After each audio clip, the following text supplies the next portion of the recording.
안녕하세요. 사연에 빠지다의 DJ 민영입니다.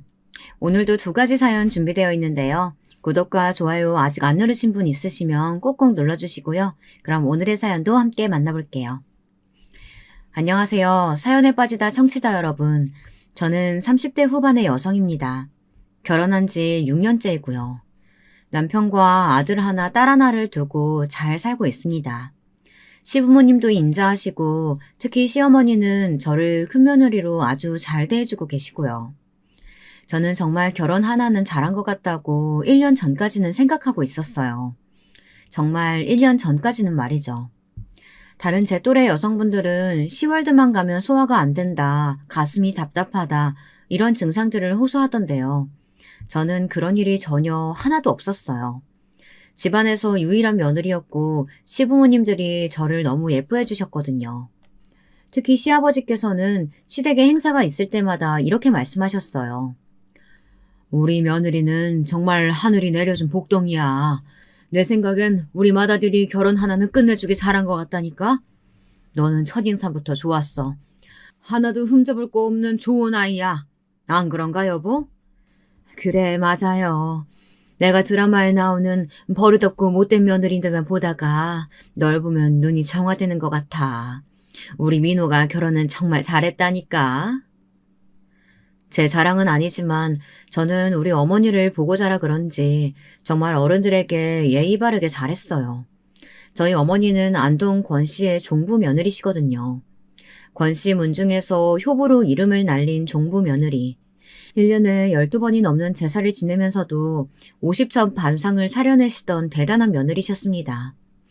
저는 어렸을 때 큰 기와집의 대청마루에서 어머니가 젠걸음으로 열심히 일하시던 모습을 보며 자라났습니다.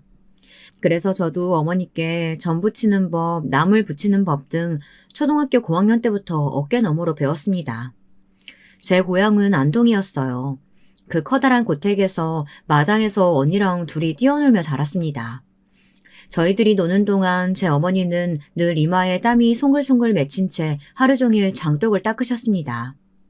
할 일이 없으면 장독을 닦는 게 아니라 어머니께는 그것이 하루 일과였어요.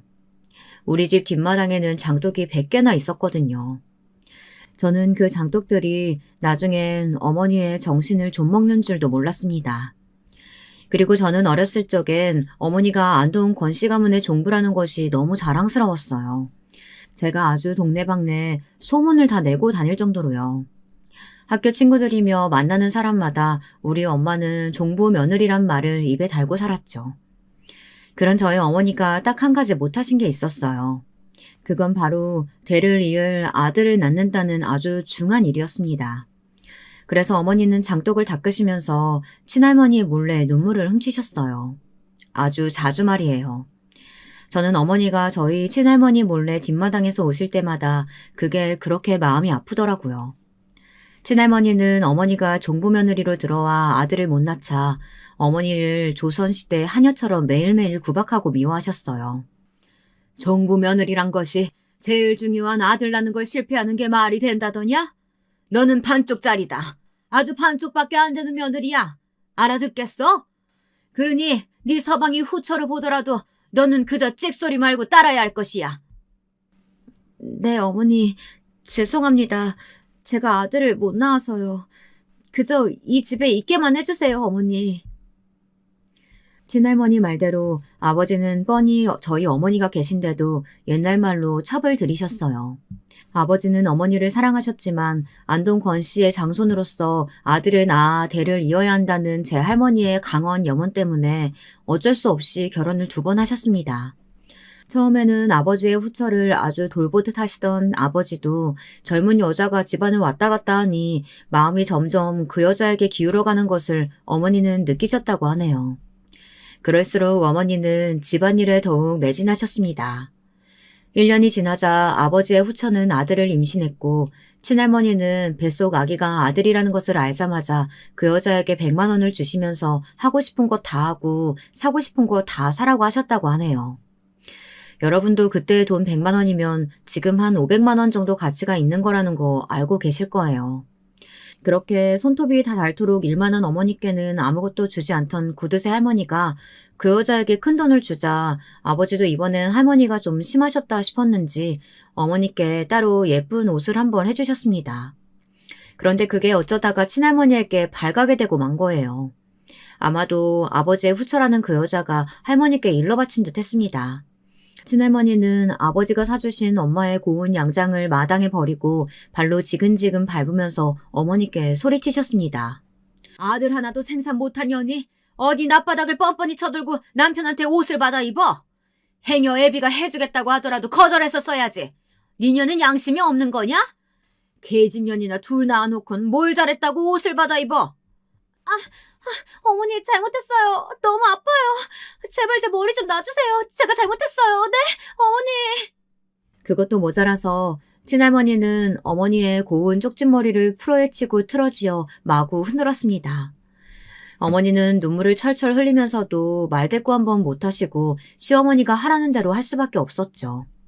저는 눈앞에서 이 장면을 보고 그때부터 친할머니를 미워했던 것 같아요.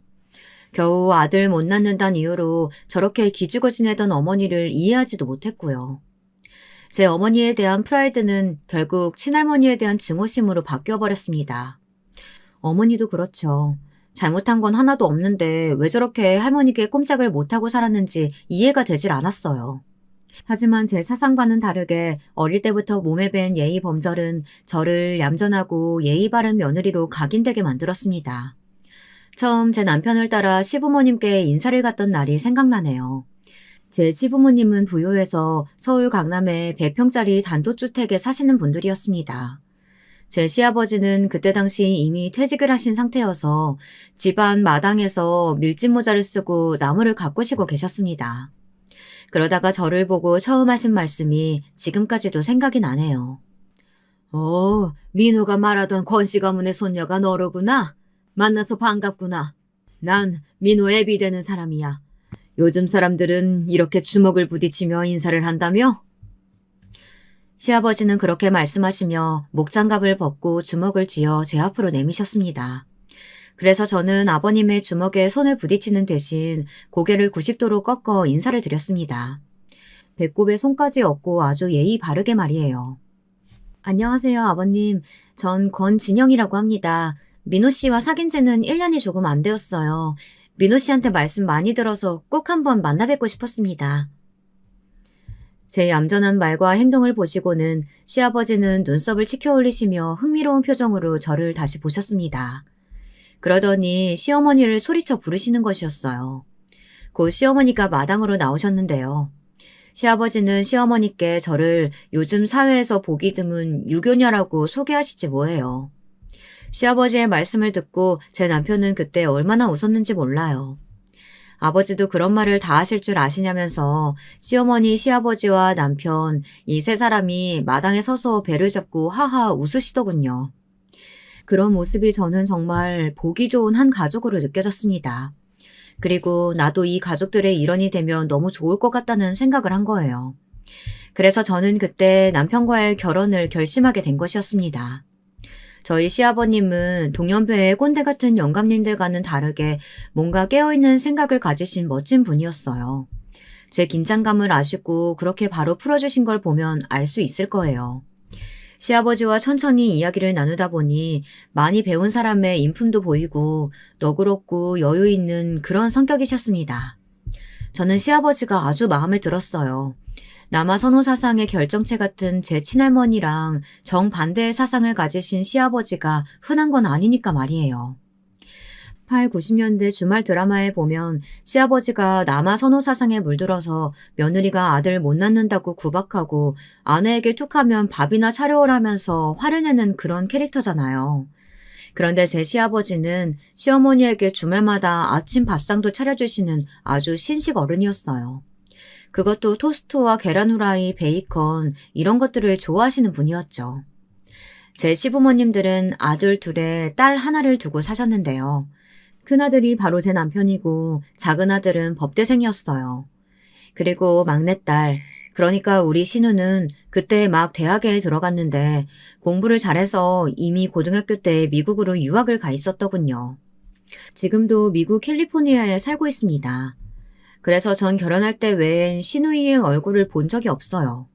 그건 뭐랄까, 제겐 아주 다행인 일이었죠. 시누이는 아주 자유로운 영혼의 미국인이라서 저와는 같이 살았으면 아마 많이 부딪혔을 성격이거든요. 제 남편은 직업이 회계사입니다.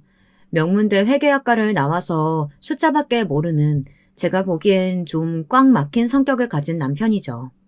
하지만 중요한 건 저를 아주 사랑해준다는 것이에요. 그것만 있으면 좋은 남편이잖아요. 그리고 둘째 서방님은 서울대 법대를 나왔어요. 그것도 아주 우수한 성적으로 졸업해서 로스쿨을 거쳐 검사로 임명이 되었죠. 그런 시동생은 저의 자랑거리였습니다. 그런데 시부모님들은 저와 다르게 검사가 된 서방님을 막 치켜 세워주거나 칭찬해 주시지 않았습니다. 서방님이 로스쿨을 1등으로 졸업했을 때도 그저 무덤덤한 얼굴로 수고했다고 짧게 한마디씩 하신 것이 다였어요. 저는 좀 의아했죠. 여러분들도 이상하시죠? 만약 제 아이들이 서울대 법대생에 로스쿨까지 나와 검사가 되었다고 한다면 저는 어디든 그걸 말하지 않고는 못 베길 성격이거든요. 하지만 시부모님들은 그러시지 않았어요. 그저 당연한 듯이 둘째 도련님에게 이제 검사돼서 사회에 나왔으니 네 밥벌이는 해야 한다고 하시며 바로 용돈부터 끊으시더라고요. 대학 다닐 때는 공부만 하게 한다고 한 달에 50만 원씩 돈을 주셨거든요. 그런데 그 돈부터 바로 끊으시더니 취직했으니 이제 집에서도 나가라고 바로 내쫓으시더라고요. 그런데 남편도 그런 시부모님들을 보기만 하고 있는 거예요. 저는 하루는 시아버지의 생각이 이해가 안 돼요. 남편에게 물어봤을 정도였어요. 아니, 아버님 어머님 말이야. 도련님이 친아들이 아니야? 왜 당신한테는 결혼할 때까지 집에서 사는 거 허락하시더니 도련님이 검사되자마자 쫓아내셔? 도련님이 뭐 잘못하기라도 했나? 그게 아니야. 난 사실 내 고집으로 우리 엄마 아빠 집에 얹혀 산 거나 마찬가지야. 우리 부모님은 대학만 졸업하면 그냥 집에서 독립해야 한다는 주의시거든. 그런데 나는 부모님과 헤어지기 싫어서 내 고집으로 우리 본가에서 살다가 자기랑 결혼해서 나온 거야. 나 거기 살면서 하숙생처럼 눈치 보고 부모님께 생활비 꼬박꼬박 드렸어. 우리 아버지는 그런 사람이야. 자식한테도 가차 없는 그런 스타일. 뭔지 알겠지? 그제야 저는 평소에 느꼈던 시아버지의 쿨함이 아주 잘 이해가 되는 것이었어요. 자식에게 큰 기대를 하지 않았으니 부담도 줄 필요가 없는 것이었고 부담이 없었으니 둘째 도련님이 그렇게 쉽게 서울대에 들어갔을 테죠. 시부모님들은 자식들이 커가면서 공부해라 하는 잔소리를 일절 단 한 번도 하신 적이 없다고 합니다.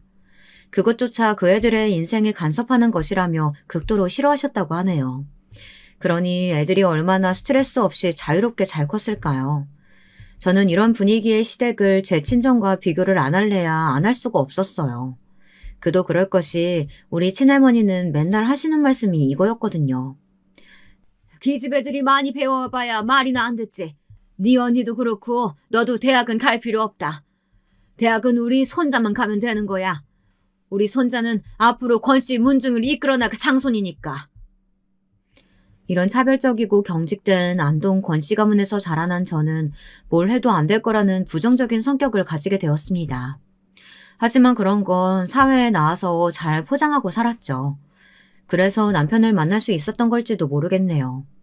제 속 안에 들어있는 부정적인 감정과 성격들은 남편을 만날 땐 한 번도 내보인 적이 없었거든요. 그런데 그 부정적인 감정을 꼭 드러낼 수밖에 없도록 만든 사람이 있었어요. 제가 고발하려는 사람인데요. 그 사람은 바로 둘째 서방님의 아내인 제 동서입니다. 오늘 사연의 주인공이기도 하고요. 저는 사실 제 동서 때문에 너무도 열이 받아 화가 나서 이 사연을 쓰게 된 건데요. 그럼 지금부터 동서에 대한 이야기를 시작해 볼게요. 빌런은 지금부터 나오니까 여러분 귀를 잘 열고 들어주시길 바랍니다. 저와 동서는 우리 시댁과 같이 친정이 강남에 있는 큰 부잣집 딸이었어요. 그래서 그런진 몰라도 처음 봤을 때부터 버릇이 없고 시댁 알기를 좀 우습게 하는 여자였어요. 제가 동서를 1년 정도 객관적으로 본 결과니 오해할 일은 없으시길 바랄게요. 그런데 둘째 도련님은 평소에는 날카롭고 지적이신데 제 동서 같은 여자랑 결혼한 걸 보면 정말 허닥인 건 분명한 것 같아요. 게다가 동서는 무서운 비밀을 가지고 있었는데요. 그건 나중에 차차 말씀드리기로 하고요. 제가 동서를 처음 본 건 도련님이 결혼할 여자라며 동서를 데리고 시댁을 방문했을 때였어요. 그때는 동서도 처음 본 시아버지, 시어머니가 어렵긴 했는지 조금 주눅이 들어있더라고요. 그래서 제가 동서의 본성을 파악하는데 시간이 좀 걸린지도 모르겠습니다. 하여튼 도련님의 여자친구일 때는 분명 동서에게 별 문제가 없었어요. 그런데 서방님과 결혼을 하고 나서부터 저와 동서 사이의 관계가 삐걱거리기 시작했습니다. 동서는 자기 친정에서 외동딸로 자라났다고 하더라고요. 그래서였는지도 모르겠어요. 동서의 친정 어머니는 동서의 말이라면 꼼짝도 못할 정도로 벌벌 떨며 동서가 뭐라고 하든 들어주었습니다. 그러지 않으면 동서는 자기 친정 아버지를 부추겨서 어머니에게 벌을 내리라고 했었다고 하더라고요. 아니 어쩌면 자기 부모님을 그렇게까지 마음대로 조종할 수 있는 건지 저로서는 이해가 가지 않았습니다. 그게 진정한 부모 자식 사이인가요? 전 그 말을 나중에 전해 듣고 동서의 친정엄마가 피해를 받았을까 진심으로 걱정이 되더라고요. 누구와 물건을 같이 나눌 일도 없었고 마음도 나누지 않았으니 동서는 배려라는 감정을 살면서 학습할 기회가 많지 않았겠구나 하는 생각이 들었어요. 하지만 그렇다고 해서 5살이나 어린 그 여자가 저를 우습게 보고 막말하는 건 좀 아니죠. 그건 정말 용서가 안 되더라고요. 그래서 저는 동서가 저에게 한 말들과 행동을 전부 다 녹음해두고 있다 시아버님에게 말했어요. 그 결과 동서의 상황이 어떻게 되었는지 상상이 가시나요? 그 시원한 사이다 이야기는 나중을 위해 아껴둘게요. 우선 우리 둘째 도련님이 동서를 시댁에 데리고 온 날부터 이야기해 보겠습니다. 그때 저는 첫째 아들을 임신하고 있었어요. 임신 8개월 말쯤이 되어 조금만 움직이거나 밥을 많이 먹어도 바로 신물이 올라오는 증상이 있었거든요. 그래서 제 남편은 동서를 상견례하는 자리에 저는 오지 않아도 된다고 말했어요. 네, 저도 처음에는 그때 가지 않으려고 했죠. 지금은 그랬으면 좋았을 것 같다는 생각도 듭니다. 하지만 시어머니의 생각은 달랐어요. 그래도 저도 가족인데 세 사람을 드리는 자리에 제가 있어야 할 것 같다고 하시는 것이었어요. 그래서 저는 할 수 없이 무거운 몸을 이끌고 참석을 했죠. 시부모님 댁에서 저희들은 모두 새 며느리 될 사람을 기다리고 있었어요. 그런데 동서는 시댁에 들어오자마자 처음 만난 저에게 어처구니 없게도 이런 말을 하는 거였습니다. 당신 뭐야? 아, 여기서 일하는 아줌마구나? 마침 잘 됐네. 내가 긴장해서 물이 너무 먹고 싶은데 물 한 컵만 떠다 줘.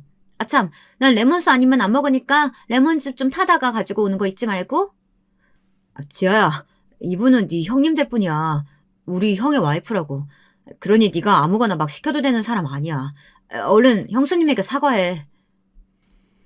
우리 도련님의 말을 듣고 동서는 미간을 찌푸리면서 저에게 오만불손하게 고개를 꾸벅 숙였습니다.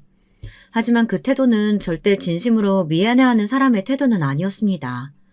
마치 남편 된 사람이 시키니까 어쩔 수 없이 한다는 식이었습니다.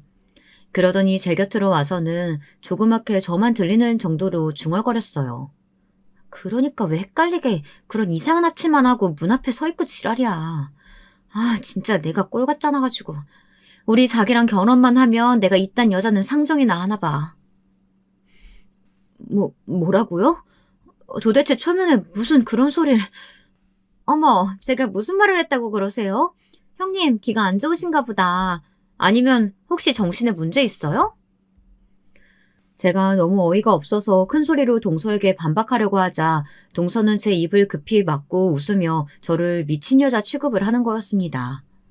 동서의 사이코패스 같은 이중성에 저는 너무나 놀라고 경악했어요. 게다가 이 여자는 저보다 한 수 위라는 것을 분하지만 저는 인정할 수밖에 없었습니다. 저는 살다 이런 불려우 같은 여는 처음 봤어요. 왜냐고요? 도련님이 동서에게 시부모님을 소개시켜주자마자 동서는 시어머니에게 딱 달라붙어 마치 시녀처럼 무엇이든 해주려고 하는 것이었습니다. 시어머니가 좀 덥다고 중얼거리시자 동서는 호들갑을 떨면서 말했습니다. 아, 오늘 날이 더운가? 잠깐만 여기 있어봐요. 땀이 다 나네. 어머, 어머니 더우신가 보다. 제가 에어컨 켜드릴게요. 오빠, 에어컨 리모컨 좀 갖다 줄래? 어머니, 제가 얼음물 좀 떠올까요? 됐어요. 형님은 임신해서 움직이기 힘드니까 제가 다 할게요. 그냥 앉아만 계세요. 와, 자기 정말 부지런하게 움직이네. 여기가 그래도 시집이라서 그런가? 보통 자기 안 그러잖아. 공주님처럼 앉아서 나한테 심부름만 시키면서. 오빠, 왜 그래? 시부모님 앞에서. 내가 그래도 오빠한테 해준 것도 많잖아.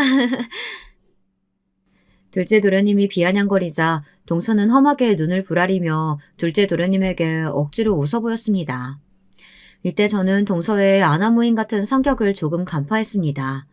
제가 눈치가 빠르다는 말을 많이 듣거든요. 저는 그런 동서의 아기에 머리가 어지러질했어요. 모든 동서의 행동이 역겹게 느껴지고 이 자리를 빨리 빠져나가고 싶었습니다. 하지만 남편도 시부모님도 입안의 혀처럼 살갑게 행동하는 동서에게 눈이 멀어 그 여자의 실체를 파악하지 못했습니다. 그날은 그렇게 동서는 그 뻔뻔한 민낯을 완벽하게 감추었습니다. 결국 둘째 도련님은 그 악마 같은 여자와 결혼을 하고야 말았어요. 그때 도련님은 사법연수원 연수생이었는데요. 둘째 도련님은 나중에 검사가 되라고 하시는 시아버지의 말씀에 판사가 되고 싶은 마음을 접고 검사 쪽으로 지원을 했다고 하더라고요.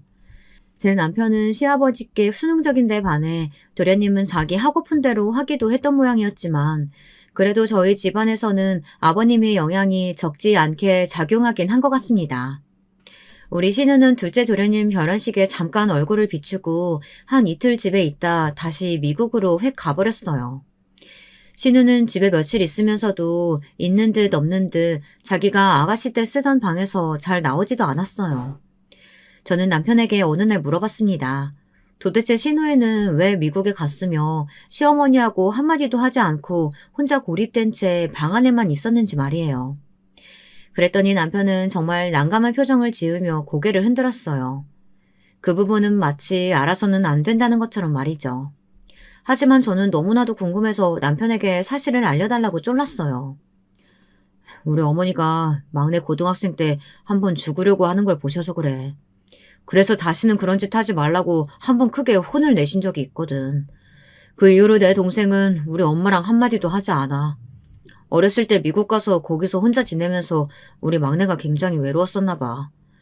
그래서 남자친구를 사귀었었는데 하필이면 그 남친이 질이 나쁜 놈이었던 거야. 싫다는 우리 막내에게 손대려고 한 적이 있었거든. 그때 미국에 다녀오셨던 엄마가 크게 놀라서 그놈을 경찰에 신고했었어. 그래서 그 남친은 깜빵에 갔고 우리 막내는 극단적 선택을 하려고 했었어. 감당할 수 없는 큰 비밀을 알아버린 저는 그만 말문이 콱 막혀버렸습니다. 눈물이 그렁그렁해서 아무 말도 못하는 저를 보자 남편은 괜한 사실을 꺼내놨다면서 시어머니께는 제가 알고 있다는 사실을 비밀화라고 말했습니다. 저는 멍한 표정으로 고개만 끄덕였어요. 그 냉정한 신우 얼굴 이면에 이런 아픔이 있는 줄은 저도 몰랐지 뭐예요. 그러고 보니 돈이 많다고 해서 무조건 행복할 거라고 믿은 제가 좀 어리석었다는 생각이 들었습니다. 행복은 성적순도 아니고 재산 순서도 당연히 아니었는데 말이죠. 저는 웬만하면 살면서 동서를 마주치지 않으려고 노력을 많이 했습니다. 사실 그 여자는 한번 마주칠 때마다 기가 탈탈 털려서 너무 피곤한 스타일이었기 때문이에요. 동서는 서방님이 검사에 임용되자 마치 자기가 검사가 된 양 자랑스러워했습니다. 그 자랑이 너무나 지나쳐서 동서의 친구들이며 가족들한테까지 침을 튀겨가면서 자랑을 했습니다. 서방님이 검사 임명장을 가지고 온 날 동서의 친정에서는 검사 사위 나왔다고 너무 좋아했다고 하는데요. 우리 서방님의 장모님은 깔끔한 이태리제 양복을 한 벌 해줄 정도로 그렇게 검사 사위가 마음에 들었다고 하네요. 저는 전생에 무슨 죄를 져서 그런 동서의 시시콜콜한 친정 이야기까지 다 들었느냐고요.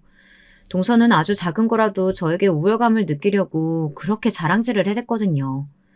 저는 동서와 안 만나려고 그렇게 용을 쓰긴 했지만 마주칠 일이 없으니 동서는 일부러 제게 전화까지 해서 서방님의 일거수일투족을 스포츠 중계하듯이 자세하게 자랑하는 것이었어요. 글쎄 오늘도 우리 남편이 말이죠. 이렇게 시작되는 전화통화 내용은 이랬습니다.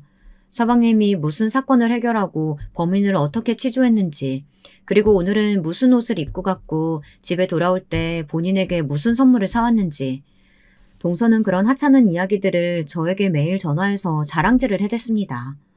그러니 듣고 있는 저는 귀에서 피가 날 정도였죠. 여러분들도 다들 아실 거라고 생각합니다. 교장 선생님이 아침조에 훈화 말씀하실 때 어떤 느낌인지 말이에요. 뭔 소리 하는지 관심도 없고 쩍쩍 하품만 나오고 얼른 안 끝나나 그런 생각밖에 안 들잖아요. 그런데 말하는 사람은 그렇게 자기 곡만 치하하고 자랑만 늘어놓는 그런 느낌 있잖아요. 검사 직위는 우리 서방님이 받았는데 동서는 완전히 자기가 검사인 양 그 역할에 도취해 있었던 것 같습니다. 어린애들 중 자기 아빠를 자랑하고 아빠가 무슨 높은 자리에 있으면 꼭 자기가 그 권력을 가진 것처럼 남들을 휘둘러대는 그런 철부지 애들 있잖아요. 동서는 꼭 그런 철없는 아이들 같았습니다. 네, 맞습니다. 처음부터 동서의 저런 행동들을 받아준 제 잘못인 것 같습니다. 그래도 처음에는 동서랑 척을 지기 싫어서 그 지겨운 자랑질들을 다 들어줬습니다. 그랬더니 처음엔 10분, 20분 되던 통화 시간이 점점 1시간이 넘어가는데 저도 더 이상 참을 수가 없더라고요. 그래서 동서에게 따끔하게 한마디 해줘야겠다고 생각했습니다. 그래서 저는 큰맘 먹고 어느 날 또 동서에게 전화가 왔기에 선언을 했죠. 동서, 내가 참다 말하는 건데 앞으로 이런 쓸데없는 이야기 할 거면 전화하지 말았으면 좋겠어. 동서는 아직 아기도 없지? 난 애가 이미 둘이나 돼. 그리고 우리 애들 예민해서 전화벨 소리에도 깨거든? 그럼 걔네들 돌봐야 하는 건 나야. 그러니까 동서, 평소에 전화 좀 안 했으면 좋겠어. 정말 급한 일 아니면 전화 좀 그만해줘. 부탁할게. 제가 이 말을 꺼내놓자 동서의 끝을 모르던 수다가 갑자기 뚝 끊기더라고요. 동서가 몇 초간 아무 말도 없이 거칠게 숨을 몰아쉬는 것이 느껴졌습니다. 저는 동서가 제 말을 알아들었는 줄 알았어요. 안도하면서 전화를 끊으려고 할 때 동서가 갑자기 소리를 꽥 하고 지르는 것이었어요. 뭐라고? 나 참 어이가 없어서 서민 주제에 네 년이 뭐라고 형님 맹세야? 이 미친년아. 어디서 내가 얘기하는 거에 토를 달아? 그딴 식으로 해봐. 내가 우리 남편한테 너를 어떻게 말하는지 두고 봐. 나한테 잘 보여야 그 목숨, 그리고 그 형님 지위, 그거 유지할 수 있는 거라는 거 몰라? 앞으로 많이 곤란해질 거야. 그렇게만 알아도. 동서의 그 미친 듯한 발언에 저 역시 어이가 없어졌습니다. 제가 뭐라고 반박을 하려고 했는데 그 틈도 안 주고 동서는 전화를 일방적으로 끊어버리더군요. 어쨌든 저는 소기의 목적을 달성한 것 같았어요. 그 이후 지겹던 동서의 전화와 자랑질은 뚝 끊어졌으니까요. 그 대신 저는 시댁에 갈 때마다 동서의 교묘한 괴롭힘에 시달리게 되었습니다. 동서는 어디선가 학창시절에 일질 노릇을 꼭 해본 사람처럼 굴었습니다. 마치 힘없고 소심한 학생을 괴롭히듯이 시부모님이 안 보는 틈을 타서 동서는 저에게 그리고 제 애들에게 해코지를 했어요. 3살 된 제 아들의 꿀밤을 아무도 안 볼 때 때린다든지 침대에서 밀어버리는 것은 예사였고요. 제가 시댁에서 저녁 설거지를 할 때 옆에 와서 프라이팬에 담긴 고기 구운 기름을 다 헹궈놓은 그릇에다 뿌리는 등 그런 사소한 짓거리를 실수인 척하며 해댔습니다. 저는 그게 동서의 실수가 아니란 것쯤은 금방 알 수 있었어요. 그 짓을 할 때마다 동서의 눈빛은 비열했고 냉담했거든요. 그러면서 동서는 일부러 시부모님이 들으라는 듯이 이렇게 소리쳤어요. 어머, 조카가 깼는데 제가 놀아주려다가 실수로 애가 침대에서 떨어지게 됐어요. 아, 정말 죄송해요. 제가 애를 잘 볼 줄 몰라서요. 어머니 어떡해요? 제가 잘못해서 조카가 손가락 부러졌어요. 이러면서 자기가 선수쳐서 우는 척을 하는데 감히 동서를 나무랄 사람은 없었습니다. 오히려 마음 약한 시어머니는 동서에게 다가가 많이 놀랐느냐며 그년을 위로해 주는 것이었어요. 저는 동서의 행동들이 너무 가짜나서 저를 음해하는 동서의 목적이 뻔히 보였어도 아무에게도 말을 하지 못했습니다. 제가 그 상황에서 남편이나 시댁 식구들에게 억울함을 토로했다면 오히려 그녀는 제가 가해자인 양 자기를 포장했을 것이었거든요. 저는 마치 제 친정엄마가 친할머니께 꼼짝 못했던 것과 같이 동서에게 그대로 당했습니다. 게다가 동서는 저와 서방님 사이에서 이간질을 하기 시작했어요. 그건 서방님이 결혼한 지 3개월이 지나서부터였을 거예요. 동서와 결혼하기 전 저와 서방님은 주말마다 시댁에서 만나 살갑게 인사하는 사이였습니다. 도련님일 때는 제 애들에게 좋은 장난감도 사주고 일부러 집에 와서 보기도 하는 조카 바보였던 서방님이었는데요. 동서가 도대체 무슨 말을 했는진 몰라도 어쩌다가 시댁에 와서 시부모님과 대화를 할 때 저와 남편을 안 좋게 이야기하기 시작했어요. 예를 들면 이런 말들이에요. 어머니, 혹시 제 와이프한테 애기 안 들어선다고 뭐라고 하신 적 있으세요? 지아가 자꾸 저한테 형수님이 그렇게 부럽다고, 형수는 결혼하고 얼마 되지도 않아서 임신이 척척 됐는데 지아는 안 그렇다면서 막 우는 거예요. 아니, 아니야. 내가 언제 그런 걸로 며느리 압박 주고 그런 거 본 적 있니? 지아는 왜 그러는 거니? 아무리 우리 큰며느리가 애기를 한 방에 딱딱 가졌다고 해도 내가 그런 걸로 며느리들 사이에 차별 주겠어? 그리고 새아기도 그래. 결혼한 지 이제 겨우 3개월 됐는데 뭘 벌써 애기를 가지고 싶다고 그러는 거야. 준호야, 네가 재수 씨한테 무슨 말 들어서 그런 건지 몰라도 나도 그런 말 어머니나 우리 아내한테서 들어본 적 없어. 재수 씨가 조금 예민한 것 같아. 그러니 조급하게 생각하지 말고 기다려봐. 너희들도 금방 애기 생길 거야. 서방님에게 그 말을 들은 시어머니는 펄쩍 뛰시면서 부정하셨습니다. 그랬더니 서방님은 저를 의심의 논초리로 바라보는 것이었어요. 물론 저도 억울하다고 했죠. 그런 생각 한 적도 없고 동서한테 그런 걸로 핀잔을 한 적도 없다고 아무리 말해도 서방님은 동서에게 단단히 세뇌가 되었는지 진실이 안 보였나 봐요.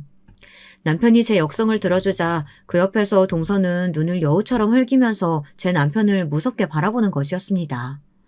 서방님은 입을 꼭 다물더니 동서의 손을 끌고 저녁도 안 먹고 시댁을 박차고 나가버렸고요. 남은 가족들은 그저 어안이 벙벙해서 팔을 벌리고 어깨를 으쓱했을 뿐이었습니다. 그 후로도 저를 향한 동서의 집요한 괴롭힘은 끝을 모르고 계속되었어요.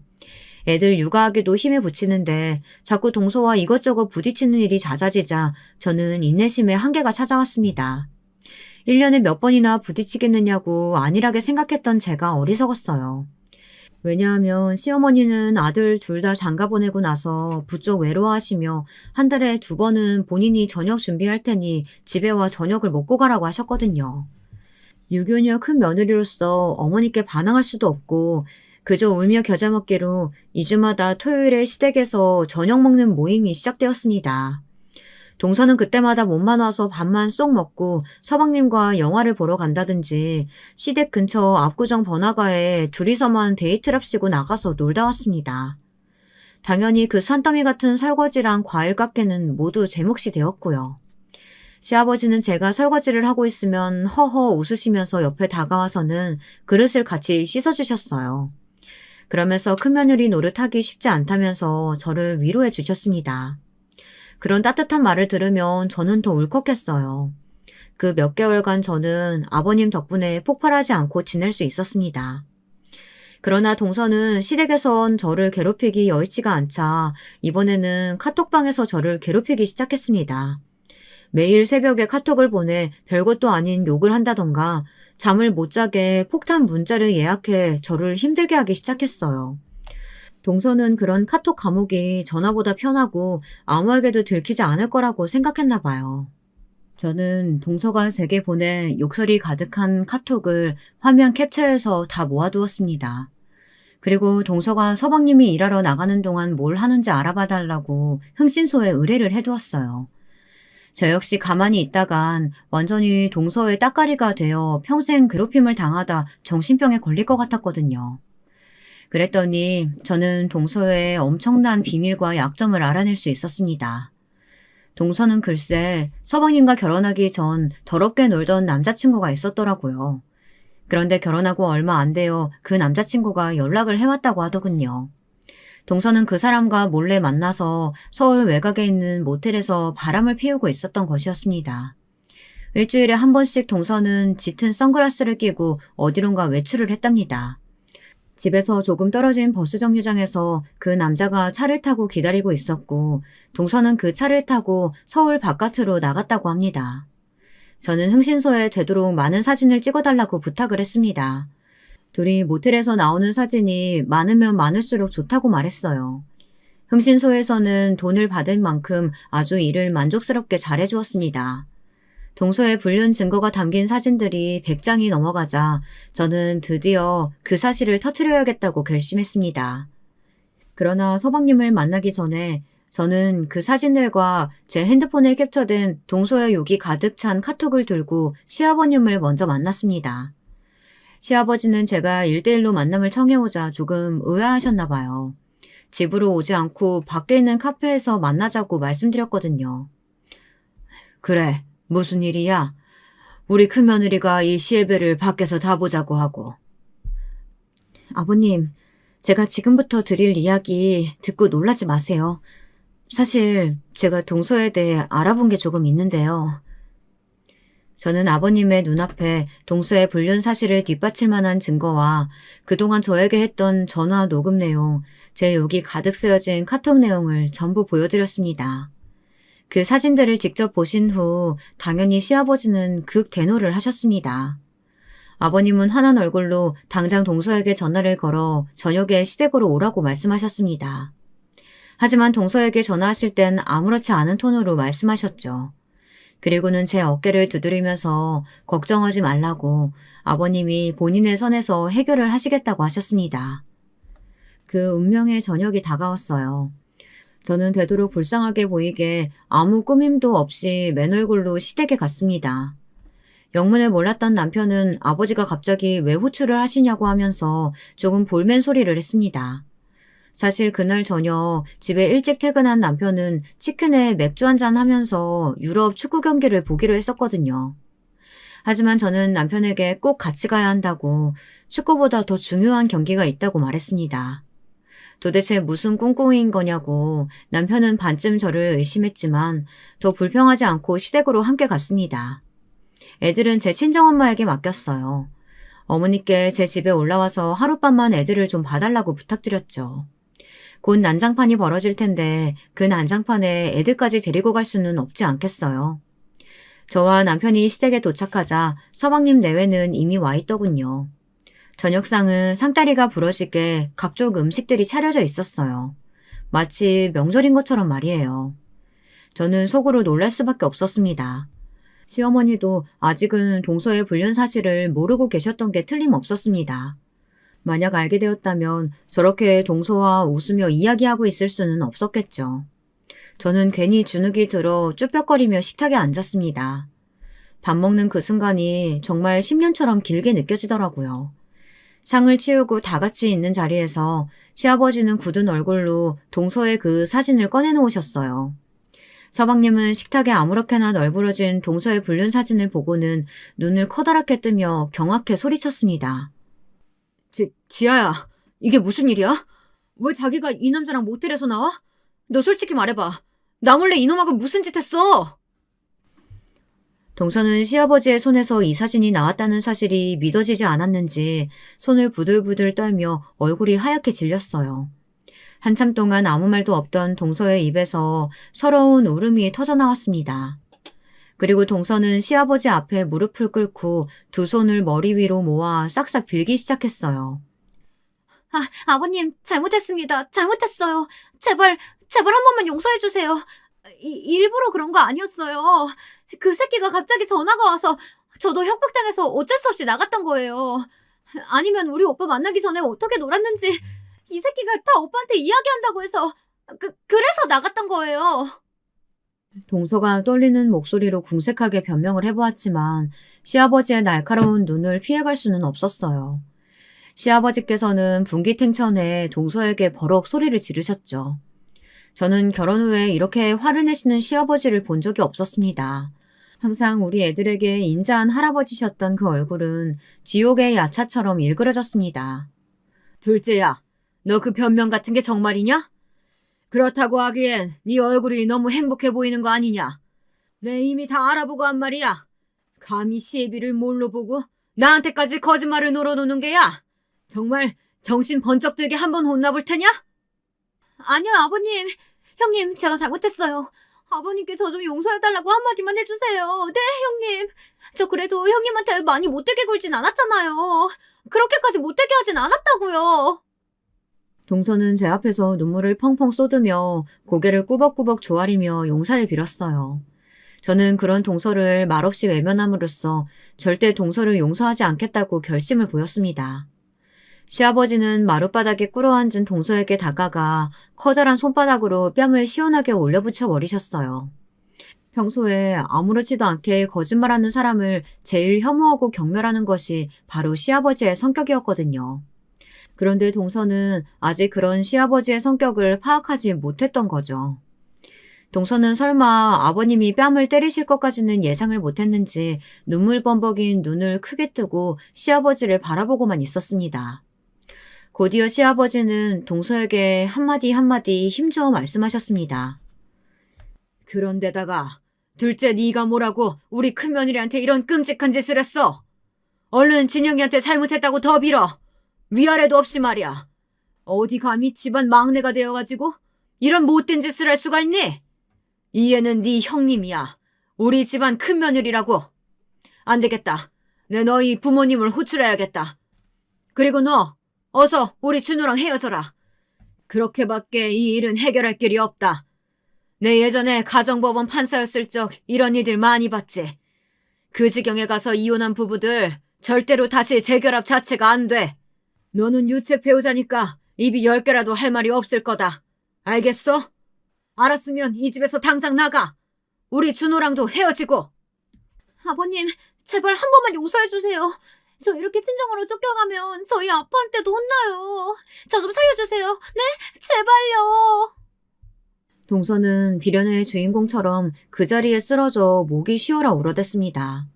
하지만 시댁은 쥐죽은 듯이 고요하기만 했어요. 가족들 중 누구도 시아버지 말씀에 토를 달지 못했어요. 저는 그때서야 아버님이 전직 부장판사였다는 것을 알게 되었습니다. 어쩐지 서방님에게 검사를 지망하라고 강력하게 권하시더니 저희 아버님도 법조계에 계셨던 분이었던 거예요. 이렇게 시아버지께서 저 대신 동서에게 시원한 사이다 복수를 해주신 덕분이었을까요? 저는 너무너무 속이 시원해 10년 묵었던 채증이 확 내려가는 것을 느꼈어요. 반대로 우리 서방님은 패닉 상태가 되어 쓰러져 있는 동서를 수습해 아버님 댁에서 달아나듯 집으로 가버렸습니다. 그 후에는 어떻게 되었냐고요? 당연한 수순으로 서방님과 동서는 이혼을 하고 말았습니다. 시아버님이 후배 판사님에게 부탁해 초고속으로 이혼 수속을 밟아달라고 하셨다고 하더라고요. 동서는 유책 배우자니까 서방님은 동서네 집안에서 위자료를 받았습니다. 다행히 둘 사이에 아이는 없어 깨끗하게 이혼이 성립되었습니다.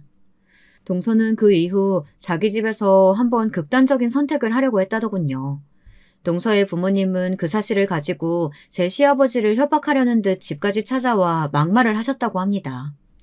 하지만 제 시아버지는 이미 이혼한 사이에 당신네들 딸이 잘못한 일을 가지고 왜 우리 도련님에게 책임을 떠넘기냐고 하시며 그 사람들을 바로 집으로 쫓아내고 경찰을 부르셨다고 합니다.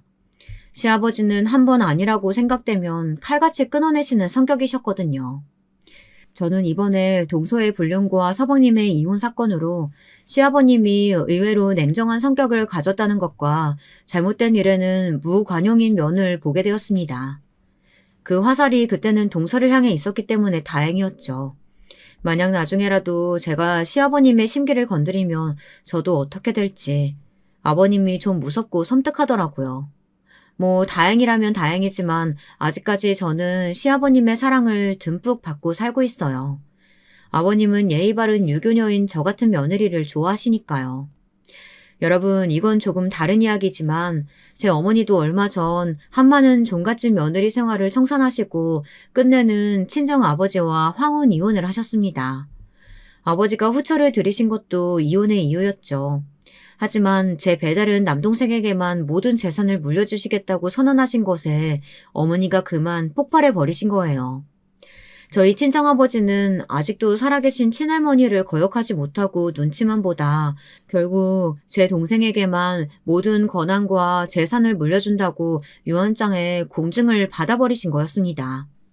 제 언니와 저는 그 소식을 듣고 정말 어처구니가 없었어요. 그리고 그 심정은 제 어머니도 마찬가지였습니다. 예, 진영아, 나 이제 그만할란다. 35년을 종부 며느리로 살았는데 그년의 자식놈한테만 재산 주고 그럼 나는 그 모진 세월 무엇으로 보상받니? 너도 알잖아. 네 친할머니가 어떤 분이신지. 그 노인네 찔러도 피 한 방울 안 나올 양반이야. 그년이랑 그 아들놈한테 홀랑 넘어가서 너랑 네 언니 결혼할 때도 돈도 한 푼도 보태주지 않았잖아. 네 언니한테도 전화해 봤는데 당장 이혼하라더라. 너도 그런 생각이니? 이게 네 아버지가 잘못한 거 맞지? 그래, 엄마. 그 잘난 종갓집 뭐가 좋다고 그렇게 고생하면서 살았는지 몰라. 나도 그런 거 다 부질없다 생각했어요. 결혼해서 살아보니까 무조건 착하게만 해서는 안 되겠더라고요. 할 말 있으면 다 하고 권리 주장할 건 해야 시댁 어른들도 나를 무시하지 못하지. 이번에 동서 이혼당한 거 보고 나도 엄마 생각 많이 했어. 엄마, 아빠랑 친할머니밖에 없는 세상에서 얼른 나와요. 우리 집 근처로 와서 살자, 어? 늙음하게라도 행복해야지. 언제까지 가스라이팅 당하고 살 수는 없잖아요. 저는 이번에도 시아버님께 후배 판사님을 소개받아 어머니의 이혼 소송을 아주 성공적으로 끝낼 생각입니다. 어머니께서 시집 온 후 고생하셨던 것 다 금전적으로 보상받고 정신적인 피해 보상까지 주장해서 어머니에게 승소와 거액의 위자료를 안겨드리려고 합니다. 여러분, 오늘 제 이야기 어떠셨나요? 저는 이번 일로 느낀 것이 있어요. 사람은 그 행위대로 보상받고 벌도 받는다는 사실이요. 이건 변할 수 없는 진리인 것 같습니다. 저는 판사 시아버지 덕에 통쾌하게 못된 동서에게 복수라도 했지만 아직도 더럽고 치사한 시댁살이를 하시거나 동서나 형님에게 고통받고 있는 이 시대의 며느리들이 계시겠죠. 저는 감히 참지 마시고 일어나라고 말씀드리고 싶어요. 나만 참으면 평화가 올 거야. 내가 희생하면 돼. 이런 생각과 말이 사람의 정신을 파고들어 세뇌를 당하고 좀먹게 만들어 결국 화병이 생기고 마니까요. 즐겁고 행복하게 살아도 짧은 인생 아니겠어요? 그러니 여러분들도 하고 싶은 거 다 하시고 안 하고 싶은 건 당당하게 거절하는 그런 생활을 하시길 바랍니다. 창밖에는 비도 오고 날도 흐리네요. 저의 두서없는 긴 사연 들어주셔서 감사하고요. 다음엔 좋은 사연으로 찾아뵈면 좋겠네요. 그럼 청취자 여러분, 안녕히 계세요.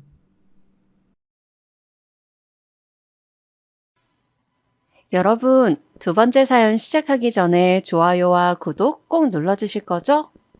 그럼 두 번째 사연 바로 시작합니다. 저랑 남편은 1살 차이라서 거의 동갑내기 친구처럼 대화도 잘 통하고 같이 있으면 즐거운 사이였어요.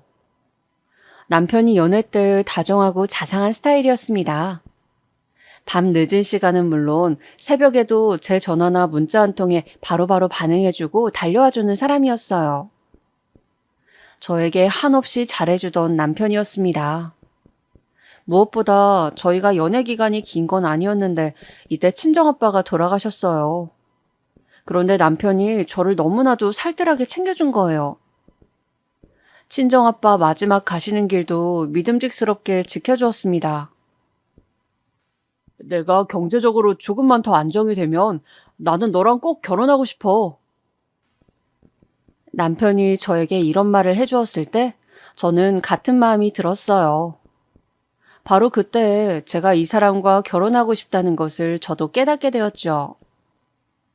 막연히 1년이나 2년 뒤쯤이면 시기적으로 딱 좋겠다 이런 생각을 품었더랍니다.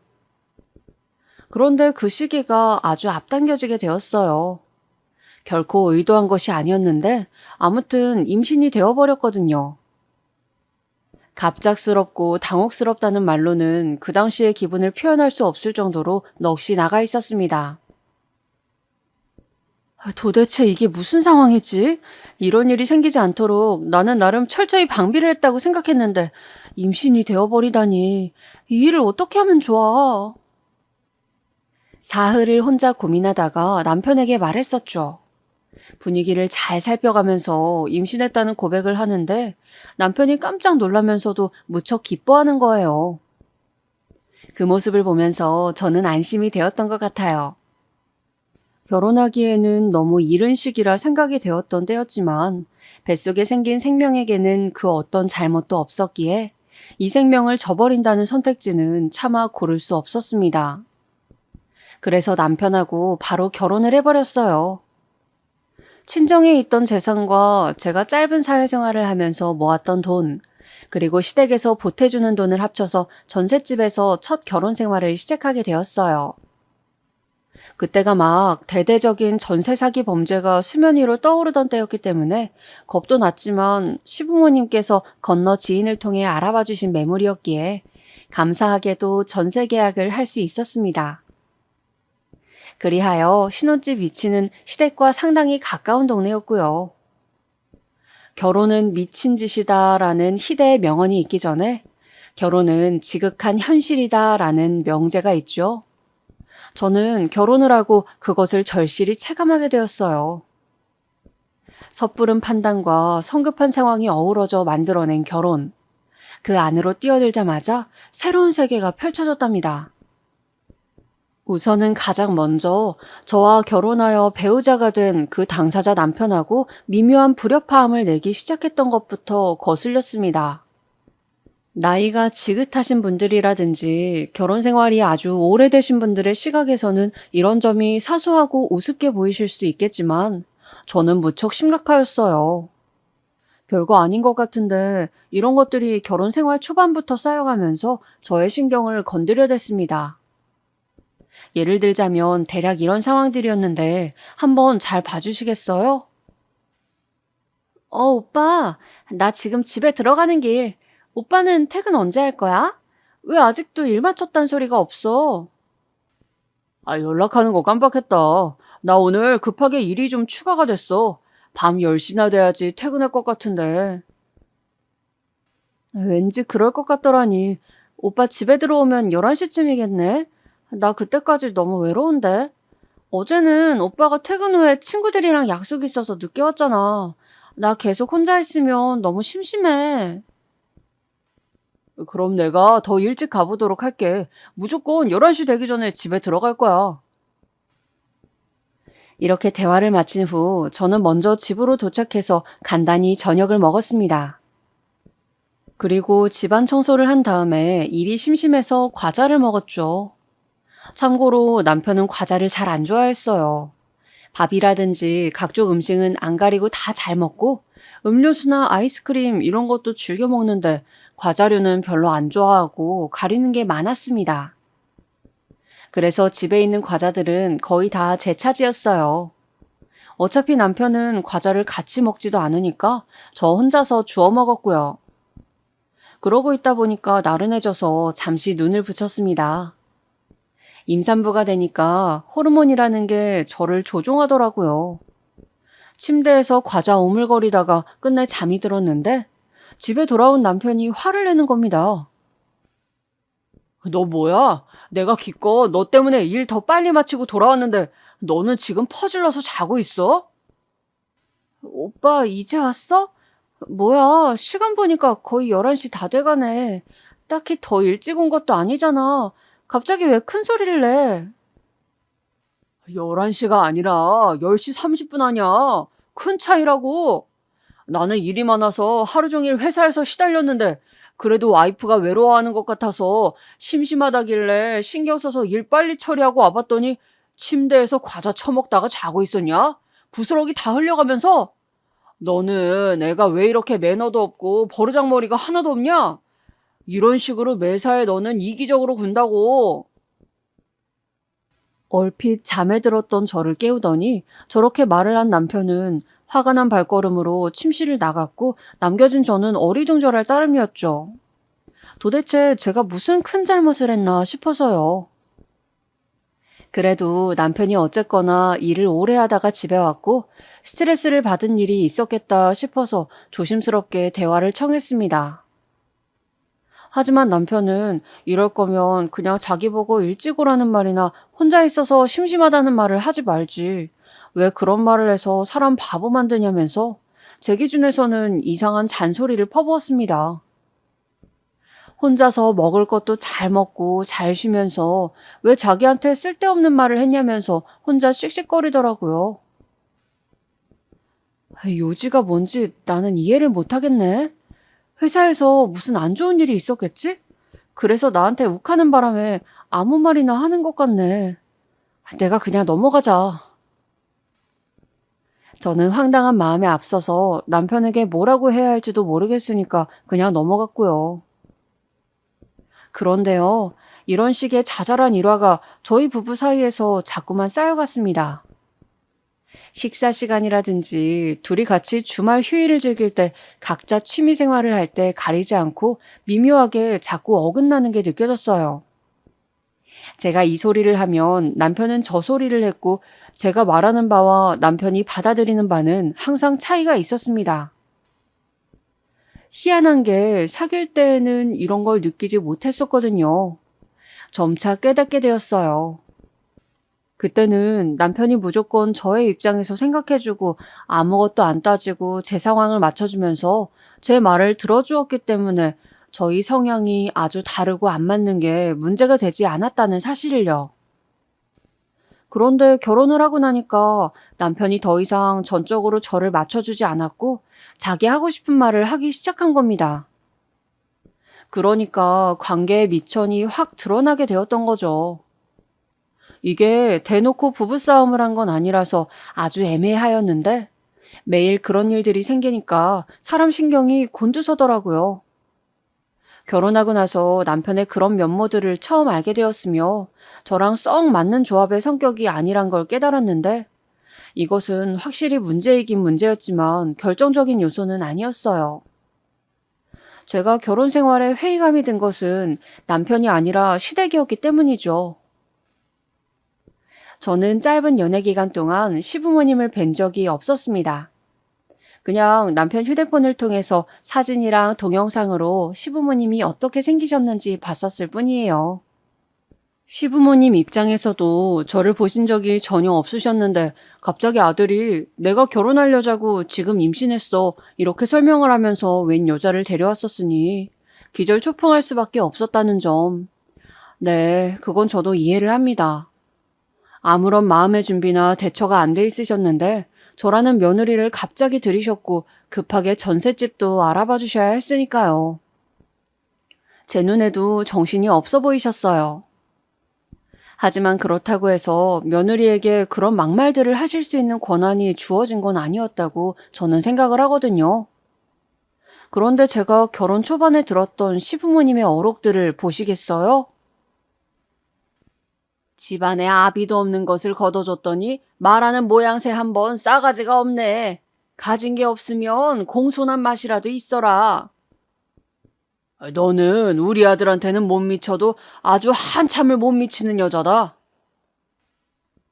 내 생각에는 우리 아들은 사짜 직업인 여자를 만나서 결혼할 수 있었다.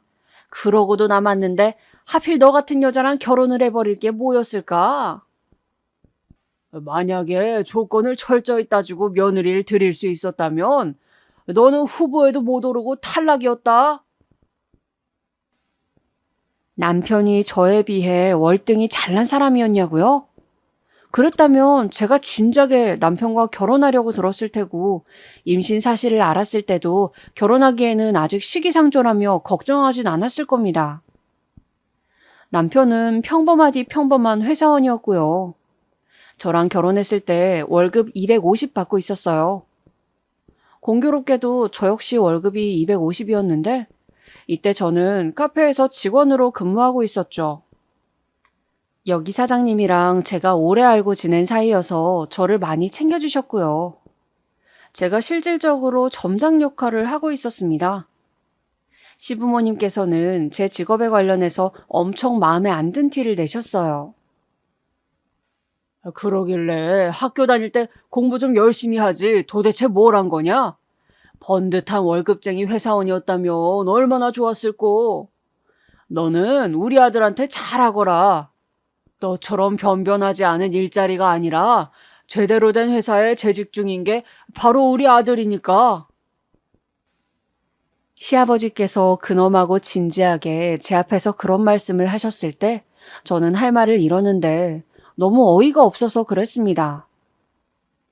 한참 어른들 시각에서는 회사에 속해 있는 것과 커피 파는 곳에서 직원으로 일하는 게 많이 달라 보일 수 있을 거라고 생각은 했어요.